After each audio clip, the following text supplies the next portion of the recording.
हरे कृष्ण। ग्रंथराज श्रीमद् भागवतम की जय। श्रील प्रभुपाद की जय। Shrimad Bhagavatam in story form, chapter 49, Lord Parashurama, Canto 9. Six sons were begotten by Pururava in the womb of Urvashi: Ayu, Shrutayu, Satyayu, Raya, Jaya, and Vijaya. In the fourth generation after Vijaya appeared Janhu, who drank all the water of the Ganga. In the sixth generation after Janhu was King Gadhi, who had a daughter named Satyavati. When the Brahmana sage Rishika asked Gadhi for the hand of his daughter in marriage, the king considered him unfit and so replied, "My dear sir, since I belong to the aristocratic Kshatriya dynasty of Pusha, my daughter can only be given away in exchange for some dowry. Therefore, please bring me 1,000 horses as white as moonshine, with each having one black ear." After so what? 1,000 horses, 1,000 horses as white as moonshine, with each having one black ear. After hearing this demand, Rishika could certainly understand the king's mind. Still, by approaching the demigod Varuna, Rishika was able to get the required horses, so that after delivering them to King Gadhi, he married the beautiful Satyavati. Sometime thereafter, both Satyavati and her mother, each desiring a son, requested Rishika to prepare oblations that would fulfill their ambitions. For this purpose, Rishika Muni prepared one oblation for his wife with a Brahmana mantra and another for his mother in law using a Kshatriya mantra, and then went to bath. Meanwhile, Satyavati's mother, reasoning that Rishika must have prepared a better oblation for his wife, begged her daughter to trade with her. As a result, Satyavati ate her mother's oblation, while her mother very happily ate hers. When the great sage Rishika returned home and understood what had happened, he admonished his wife by saying, "You have made a great mistake, and because of this, your son will be a fierce Kshatriya, whereas your brother will be a learned Vedic scholar."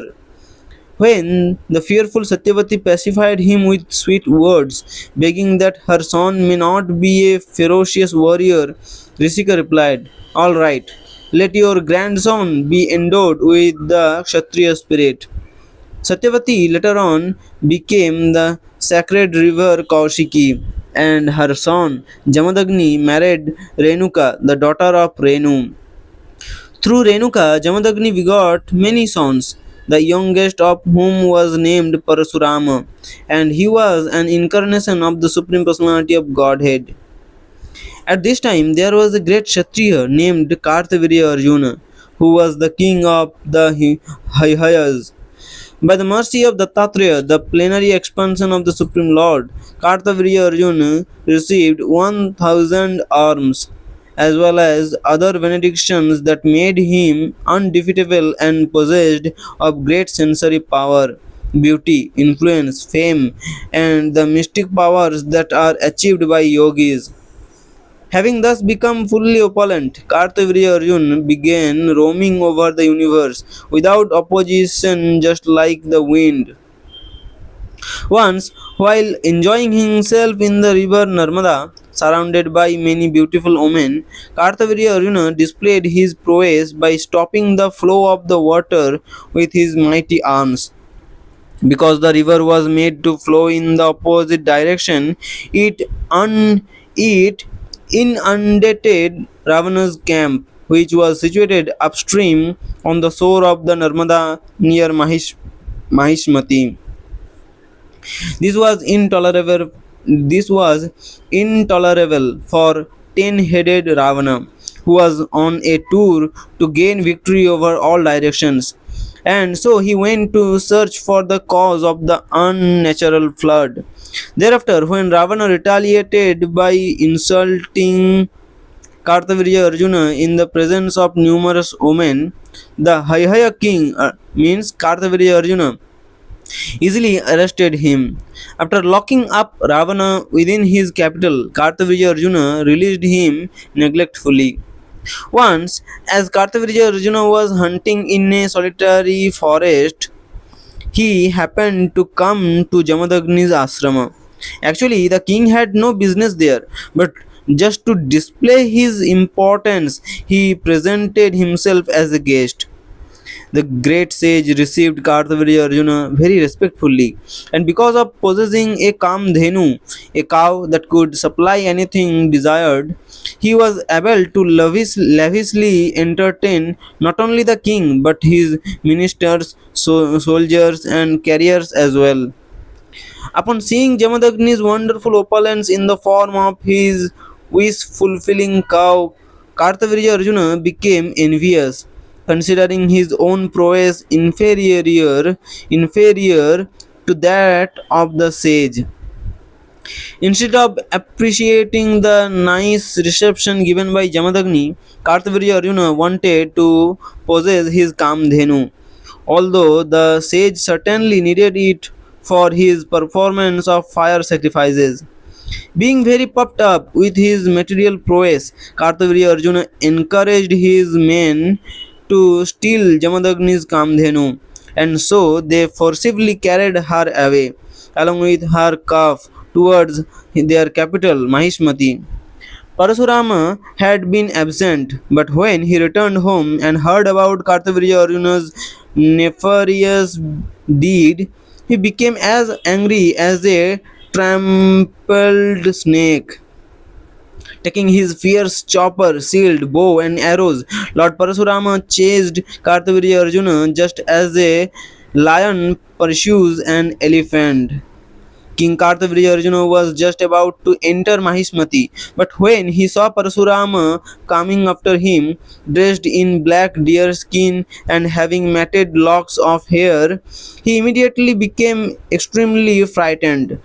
Kartavirya Arjuna tried to defend himself by sending 17 Akshohini divisions of soldiers against Parasurama, but the warrior incarnation of the Lord killed them all single handedly.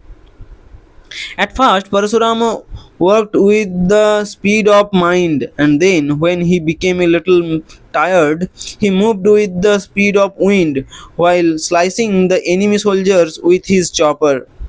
By using his axe and bow, Parasurama cut to pieces the enemy's arms, legs, and heads, as well as their elephants, horses, drivers, shields, flags, bows, and chariots. Because of this, the entire battlefield became muddy with blood. Upon seeing the destruction of his army, the infuriated Kartavirya Arjuna rushed at Parasurama while simultaneously fixing arrows onto his 500 bows with his 1000 hands. However, with just a single bow, Lord Parasurama released enough arrows to cut to pieces all the arrows and bows held in the hands of his adversary, means Kartavirya Arjuna. At this, Kartavirya Arjuna uprooted many trees and hills with his numerous hands and again rushed at Parasurama, hoping to kill him. Parasurama then displayed his inconceivable prowess by cutting off all Kartavirya Arjuna's arms with his axe, just as one might lop off the hoods of a serpent. After accomplishing this feat, Parasurama cut off Kartavirya Arjuna's head, and when the king's 10,000 sons saw this, they fled in fear. Parasurama then went and released his father's Kamdhenu, bringing it back home. He delivered the Kamdhenu to his father. When he described to Jamadagni how he had killed Kartavirya Arjuna, the great sage replied, My dear son, you have unnecessarily killed the king, who is considered the embodiment of all the demigods, and thus you have committed a great sin. We are Brahmanas and have become worshipable for the people in general because of our quality of forgiveness. Indeed, it is because of this exalted quality that Lord Brahma has achieved his post, for the Supreme Lord is very pleased with those who are forgiving. My dear son, the act of killing an emperor is more sinful than the killing of a Brahmana, but you can atone for it by touring the holy places of pilgrimage in full consciousness of the Supreme Lord. Parashurama immediately accepted his father's order, and for 1 full year he traveled to holy places and then returned home. Once, when Jamadagni's wife Renuka went to the Ganga to fetch some water, she saw Chitraratha, the king of the Gandharvas, sporting there along with some apsaras. Renuka became somewhat captivated by the handsome king, who was nicely decorated with a garland of lotus flowers, and thus, while absorbed in watching him, she forgot that the time for her husband's fire sacrifices was passing. When Renuka finally realized that she had stayed away much too long, she became afraid of her husband's curse. Therefore, after returning to the ashrama, she simply put down the water pot and stood silently before Jamadagni with folded hands. The great sage could understand Renuka's mental adultery, however, and he very angrily ordered his sons, "Kill this sinful woman." When none of his elder sons complied, Jamadagni ordered Parashurama to kill his disobedient brothers along with his unfaithful mother. Knowing very well the prowess of his father, Parashurama obediently killed his mother and brothers without hesitation, and so Jamadagni became very pleased with him. When the great sage asked him to take any benediction he desired, Parashurama benediction he desired, Parashurama requested, "Let my mother and brothers come back to life without remembering that it was I who had killed them." Jamadagni then revived Lord Parashurama's mother and brothers, and indeed they appeared to be very happy, as if awakened from a sound sleep. Actually, Parashurama had killed Renuka and her sons because he was confident of his father's prowess and wisdom. Meanwhile, Kartavirja Arjuna's sons could never feel happiness, for they constantly remembered the killing of their father and their defeat at the hands of Parashurama. Once, when Parashurama had gone to the forest along with his brothers, Kartavirja Arjuna's sons took advantage of the situation and approached Jamadagni's residence seeking revenge. When they saw the great sage sitting by the sacrificial fire, absorbed in meditation upon the Supreme Personality of Godhead, they mercilessly killed him. This was the reaction for Jamadagni's having ordered his poor wife to be killed for such a minor offense. Renuka tried to dissuade them with prayers, which she uttered in a very pitiable voice, but the ruthless sons of Kartavirya Arjuna cut off Jamadagni's head and then quickly departed, taking it with them. While the grief-stricken Renuka lamented for the death of her husband, she beat her body with her hands while crying out, "O Rama, my dear son Rama!" Although Jamadagni's sons had gone quite some distance, they could hear their mother's voice, and so they hastily returned home and found that their father had been murdered. Becoming bewildered by grief, anger, indignation, and lamentation, the sons of Jamadagni cried out, "O father, you have left us and gone to the heavenly planets." Parashurama entrusted his father's dead body to his brothers, and then picked up his axe, having decided to put an end to all the Kshatriyas on the surface of the earth.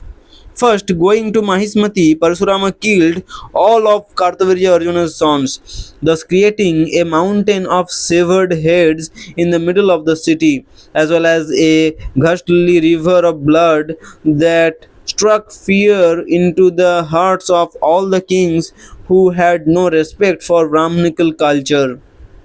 Thereafter, on the plea of retaliating for his father's murder, Lord Parshurama rid the earth of all the Kshatriyas 21 times, and at the place known as Samanta Panchaka, he created 9 lakes filled with their blood.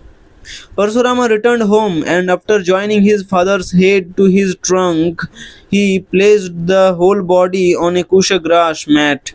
Parshurama then performed sacrifices for the pleasure of the Supreme Personality of Godhead, and at their completion, he gave away the entire earth to the priests headed by Kashyapa. After taking his Avabrita Snana, when Lord Parshurama stood on the shore of the great river Saraswati, cleared of all sins, he appeared just like the sun in a cloudless sky. He appeared just like the sun in a cloudless sky. This shows that even an empowered incarnation of the Lord has to account for his sins, such as the killing of Kartavirya Arjuna. At that time, Jamadagni was brought back to life with full remembrance. In the next Manvantara, Lord Parshurama will become one of the 7 great sages who are foremost propounders of Vedic knowledge. Even now, he resides at the Mahindra mountain after having given up his weapons. So, Parshurama is still living live.